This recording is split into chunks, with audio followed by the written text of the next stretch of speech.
Sa ngalan ng Ama at ng Anak at ng Espiritu Santo. Amen. Sumainyo ang Panginoon. At sumainyo rin. Mga kapatid, aminin natin ang ating mga kasalanan upang tayo maging marapat gumanap sa banal na pagdiriwang. Sinugong tagapagpagaling sa mga nagsisisi, Panginoon, kaawaan mo kami. Panginoon, kaawaan mo kami. Dumating na tagapag-anyayang mga makasalanan ay magsisi, Kristo, kaawaan mo kami. Kristo, kaawaan mo kami. Nakaluklok ka sa kanan Diyos sa mapare pamagitan kami, Panginoon, kaawaan mo kami. Panginoon, kaawaan mo kami. Kaawaan tayo na makapangyarihang Diyos, patawarin tayo sa ating mga kasalanan at patubayan tayo sa buhay na walang hanggan. Amen. Manalangin tayo.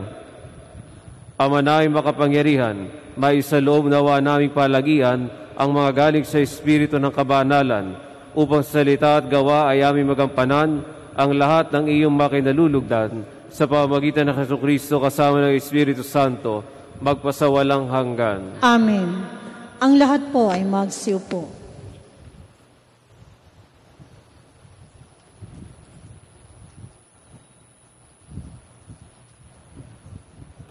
Pagbasa mula sa sulat ni Apostol Santiago. Huwag kayong maghinanakitan, mga kapatid, upang hindi kayo hatulan ng Diyos, sapagkat malapit nang dumating ang hukom. Mga kapatid, tularan ninyo ang mga propetang nagsasalita sa ngalan ng Panginoon. Buong tiyaga silang nagtiis ng kahirapan. Sinasabi nating mapalad ang mga nagtsatsaga at nagtitiis. Narinig na ninyo ang tungkol sa pagtitiis ni Job at ang ginawa sa kanya ng Panginoon sa bandang huli. Ito'y nagpakilanlang mabuti at mahabagin ang Panginoon. Ngunit higit sa lahat, mga kapatid, huwag na kayong susumpa kung kayo'y nangangako. Huwag ninyong sabihin, saksi ko ang langit, o saksi ko ang lupa, o ano paman. Sapat nang sabihin ninyo, oo kung oo, at hindi kung hindi, upang hindi kayo hatulan ng Diyos. Ang salita ng Diyos. Salamat sa Diyos. Ang ating mahabaging Diyos ay nagmamagandang loob. Ang ating mahabaging Diyos ay nagmamagandang loob. Panginooy papurihan, purihin mo kaluluwa. Ang pangalan niyang banal, purihin mo sa tuwina. Ikaw ang aking kaluluwa, ang Diyos ay papurihan. At huwag mong lilimutin yaong kanyang kabutihan. Ang ating mahabaging Diyos ay nagmamagandang loob. Ang lahat kong kasalanay siya ang nagpapatawad. Ang anumang aking sakit, ginagamot niyang lahat. Sa bingit ng kamatayan ako ay inililigtas at pinagpapala ako sa pag-ibig niya at habag. Ang ating mahabaging Diyos ay nagmamagandang loob. Kay ganda ng kalooban, mahabagin itong Diyos, kung magalit at banayad, kung umibig na may lubos. Banayad nga kung magalit, hindi siya nagtatanim, yaong taglay niyang galit, hindi niya kinikimkim. Ang ating mahabaging Diyos ay nagmamagandang loob. Ang agwat ng lupa't langit, sukatin may hindi kaya. Gayon ang pag-ibig ng Diyos sa may takot sa Kanya. Ang silangan at kanluran, kung gaano ang distansya, gayon-gayon ang pagtingin sa sinumang nagkasala. Ang ating mahabaging Diyos ay nagmamagandang loob. Ang lahat po ay magsitayo bilang pagbubunyi sa mabuting balita ng Panginoon.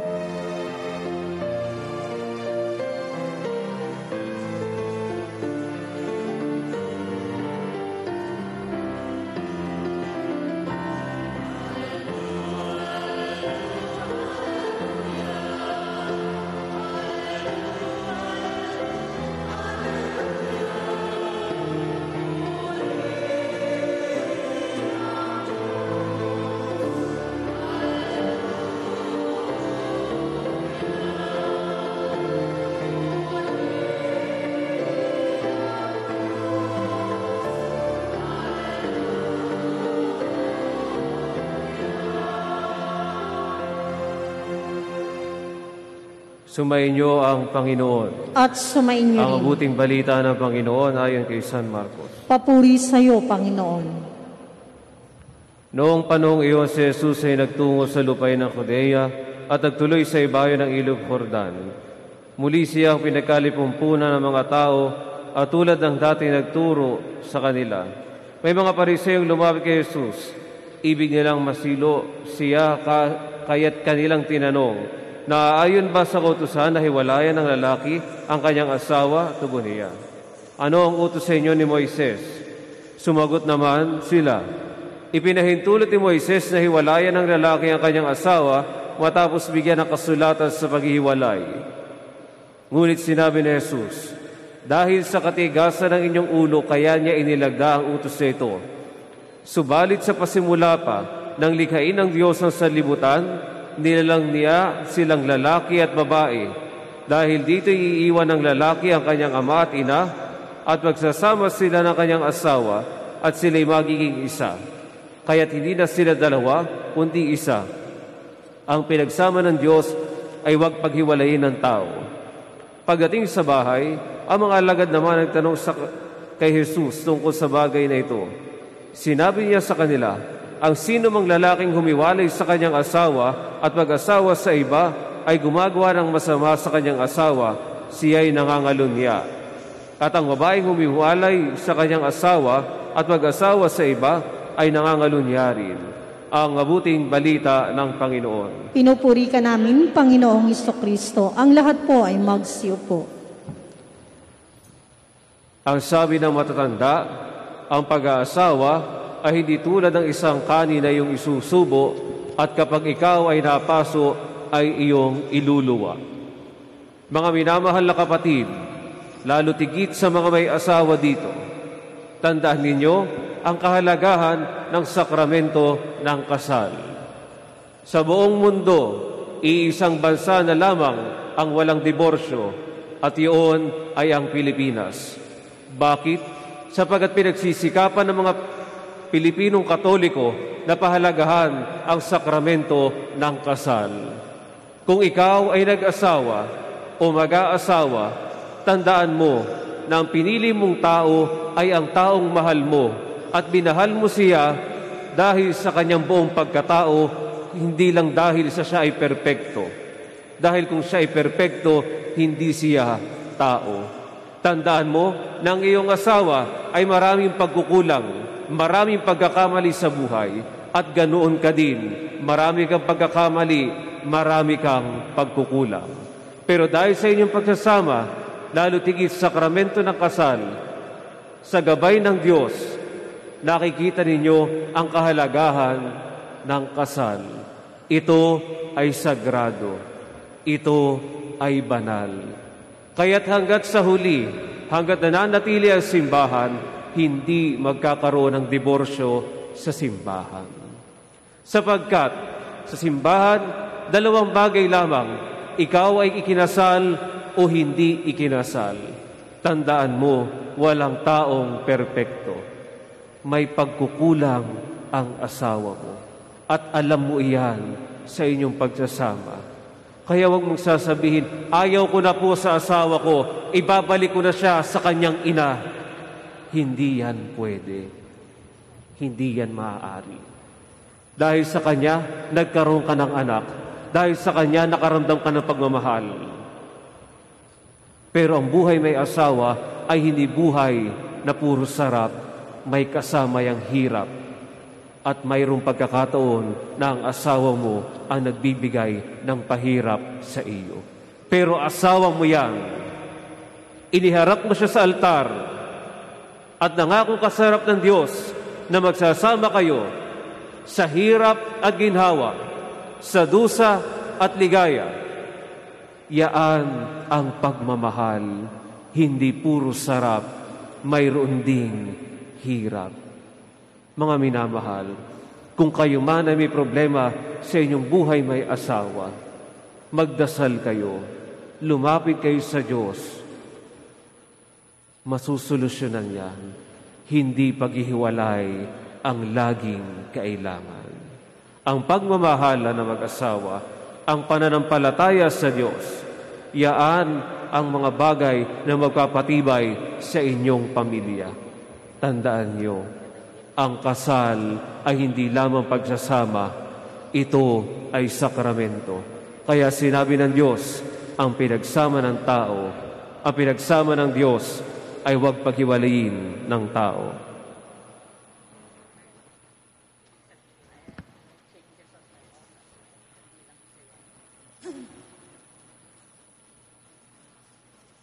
Magsitayo na po ang lahat.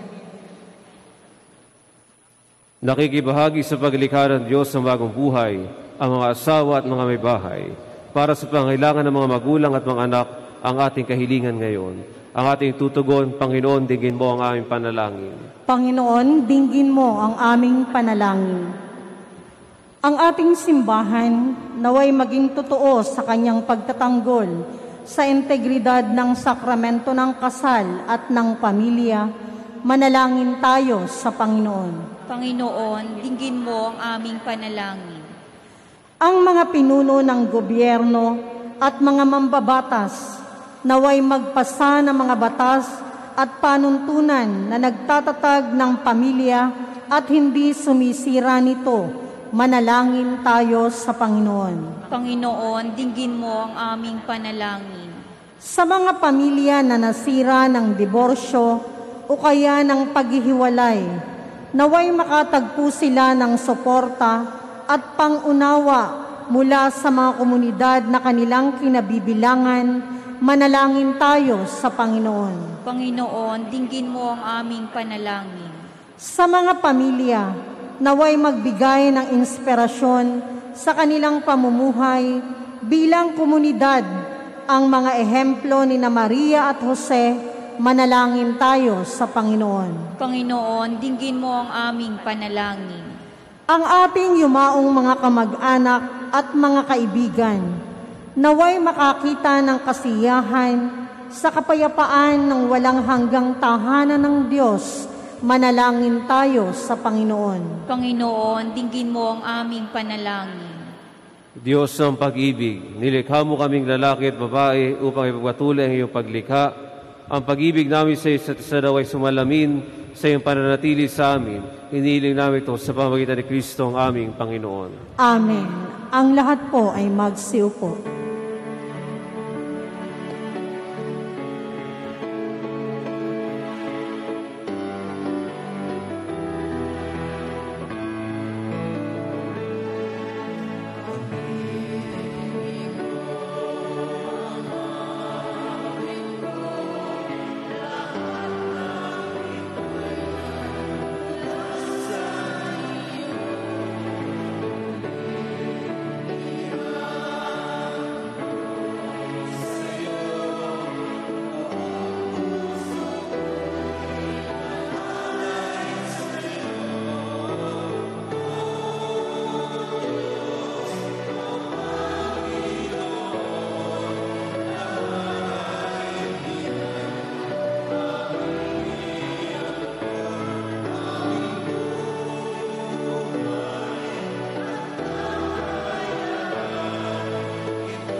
Ang lahat po ay magsitayo.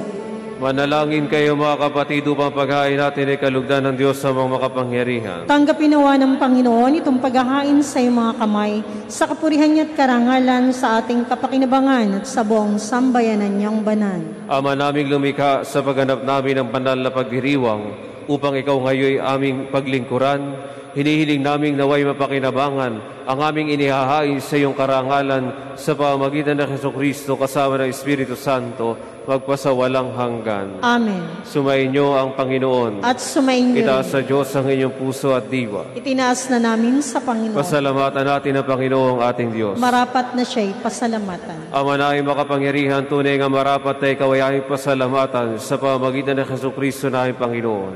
Siya ang salitang katuwang mo at kapiling ng lahat ng umiiral ay iyong likain. Siya'y sinugo mo para kami sa gipit palayain, kaya't siya'y kinalingan ng mahal na Birhen na naging kanyang inang totoo sa kapangyarihan ng Espiritu Santo. Inako niyang sundin ang lumo at kamti na sambayan ng banal para sa iyo.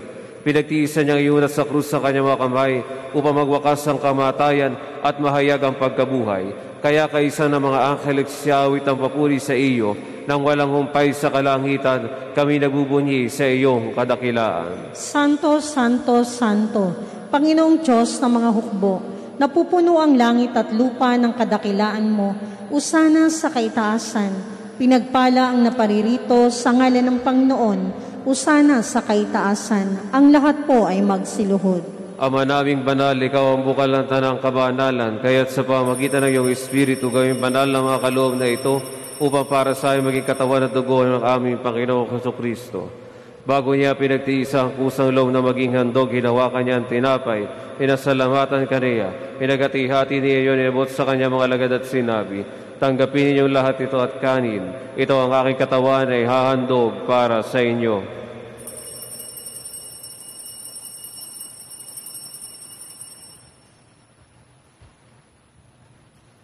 Gayon din naman nung matapos ang hapon, hinawakan niya ang kalis, muli kanyang pinasalamatan. Inabot niya ang kalis sa kanyang mga lagad at sinabi, tanggapin ninyong lahat ito at inumin. Ito ang kalis ng aking dugo, ng bago at walang hanggang tipan.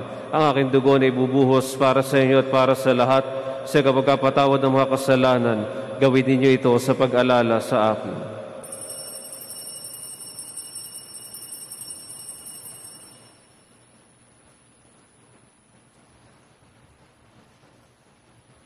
Ipagbunyi natin ang misteryo ng pananampalataya. Si Kristo'y namatay, si Kristo'y nabuhay, si Kristo'y babalik sa wakas ng panahon.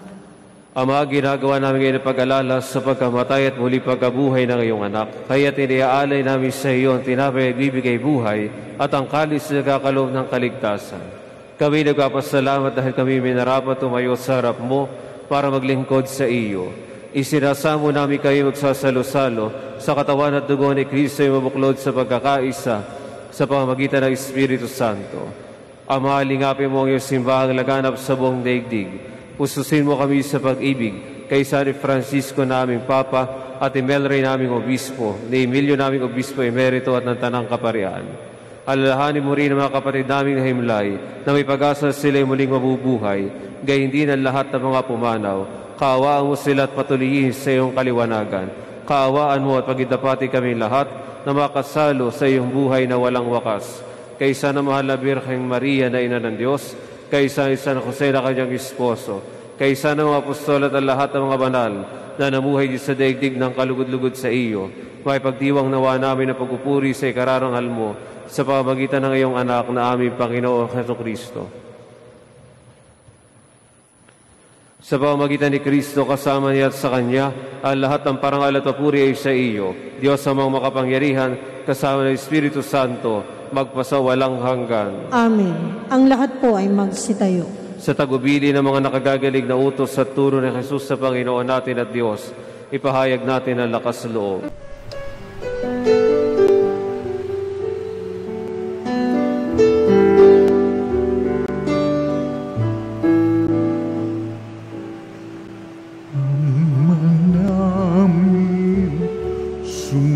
Sumasalang ka, sambahin ang ngalan mo, mapasamin ang kaharian mo, sundin ang loob mo dito sa lupa para nang sa langit. Bigyan mo po kami ngayon ng aming kakanin sa araw-araw at patawarin mo kami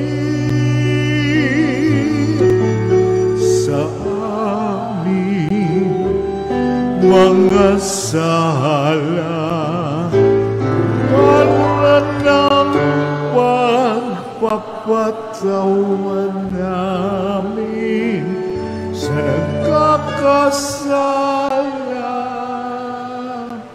sa amin.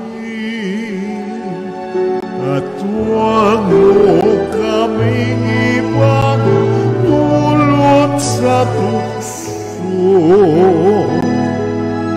at yadya mo kami sa lahat ng masama. Hinihiling namin kami Diyos sa lahat ng masama, pagkalooban ng kapayapaan araw-araw, iligtas sa kasala at ilayo sa lahat ng kapahamakan, samantalang aming pinananabikan ang dakilang araw ng pagkapahayag ng tagapagligtas sa amin sa Jesucristo.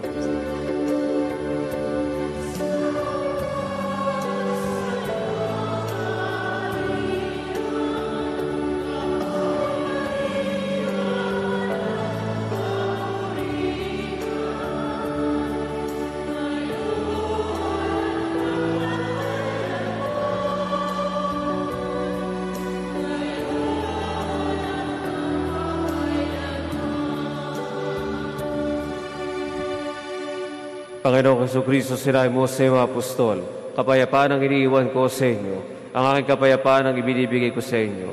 Tunghayan mo ang aming pananampalataya at huwag ang aming pagkakasala. Pagkalooban mo kami ng kapayapaan at pagkakaisa, ayon sa iyong kalooban, kasama ng Espiritu Santo magpasawalang hanggan. Amen. Ang kapayapaan ng Panginoon ay laging sumainyo. At sumainyo rin. Pagbigayan kayo ng kapayapaan sa isa't isa.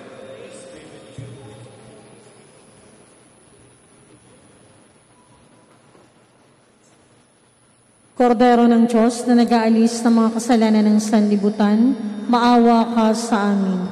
Kordero ng Diyos na nag-aalis ng mga kasalanan ng sanlibutan, maawa ka sa amin. Kordero ng Diyos na nag-aalis ng mga kasalanan ng sanlibutan, ipagkaloob mo sa amin ang kapayapaan. Ang lahat po ay magsiluhod.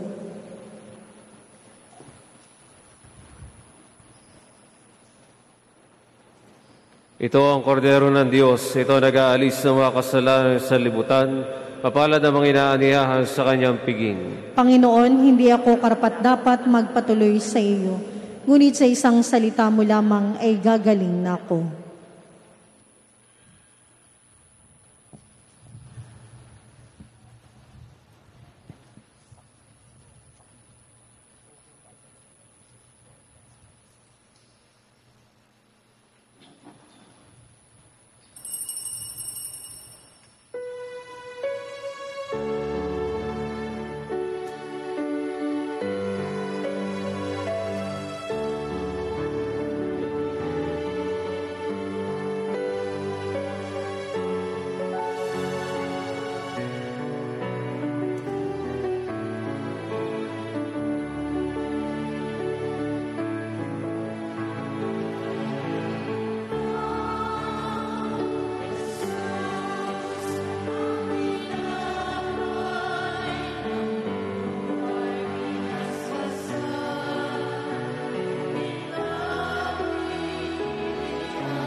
Magsitayo na po ang lahat. Manalangin tayo. Ama na ipagmahal, ipagkaloob mong aming mapakinabangan ang dulot na kaligtasan ng aming pinagsaluhan bilang sangla ng iyong tiyak na pagsagip sa tanan sa pamamagitan ng Jesucristo kasama ng Espiritu Santo, magpasawalang hanggan. Amen. Inaanyayahan po sa unahan na nagdiriwang ng kanilang karawan, anibersaryo ng kasal sa simbahan, tutungo sa ibang bansa at kukuha ng pagsusulit. Para sa natatanging panalangin at pagbabasbas. Isusunod po dito ang pagbabasbas ng mga religious articles. Mangyaring pumunta na rin po sa unahan. Maraming salamat po.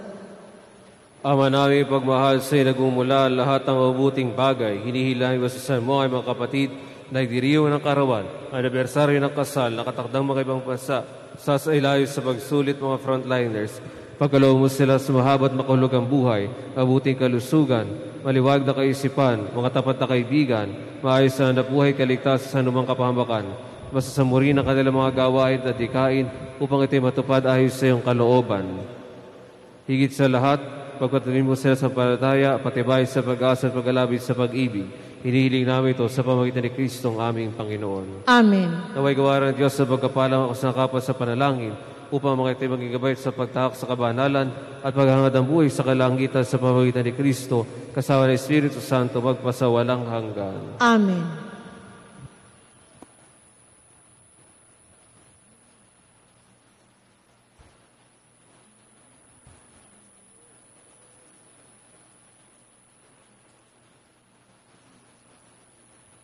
Palakpakan po natin ang mga nagdiriwang ng kanilang karawan at anibersaryo ng kanilang kasal.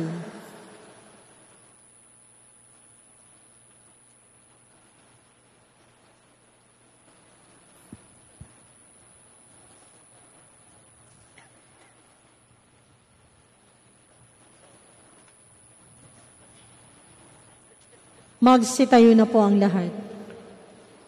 Sumainyo ang Panginoon. At sumainyo rin. Pagpalain kayo ng makapangyarihang Diyos, Ama, Anak at Espiritu Santo. Amen. Tapos ang ating pagdiriwang, humayo kayong mapayapa. Salamat sa Diyos. Ang lahat po ay magsiluhod.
O Sacrament most holy, O Sacrament divine. All praise and all thanksgiving be every moment thine. Our Father who art in heaven, hallowed be thy name. Thy kingdom come, thy will be done on earth as it is in heaven. Give us this day our daily bread, and forgive us our trespasses, as we forgive those who trespass against us. And lead us not into temptation, but deliver us from evil. Amen. Hail Mary, full of grace, the Lord is with thee. Blessed art thou amongst women, and blessed is the fruit of thy womb, Jesus. Holy Mary, Mother of God, pray for us sinners now in the hour of our death. Amen. Glory to the Father, and to the Son, and to the Holy Spirit. As it was the beginning, is now, and ever shall be, world without end. Amen. O sacrament most holy, O sacrament divine. All praise and all thanksgiving, every moment thine. Our Father who art in heaven, hallowed be thy name. Thy kingdom come, thy will be done on earth as it is in heaven. Give us this day our daily bread, and forgive us our trespasses, as we forgive those who trespass against us. And lead us not into temptation, but deliver us from evil. Amen. Hail Mary, full of grace, the Lord is with thee. Blessed art thou amongst women, and blessed is the fruit of thy womb, Jesus. Holy Mary, Mother of God, pray for us sinners now in the hour of our death. Amen. Glory to the Father, and to the Son, and to the Holy Spirit. As it was the beginning, is now, and ever shall be, world without end. Amen. O sacrament most holy, O sacrament divine. All praise and all thanksgiving be every moment thine. Our Father who art in heaven, hallowed be thy name. Thy kingdom come, thy will be done, on earth as it is in heaven. Give us this day our daily bread, and forgive us our trespasses, as we forgive those who trespass against us. And lead us not into temptation, but deliver us from evil. Amen. Hail Mary, full of grace, the Lord is with thee. Blessed art thou amongst women, and blessed is the fruit of thy womb, Jesus. Holy Mary, Mother of God, pray for us sinners now in the hour of our death. Amen. Glory to the Father, and to the Son, and to the Holy Spirit.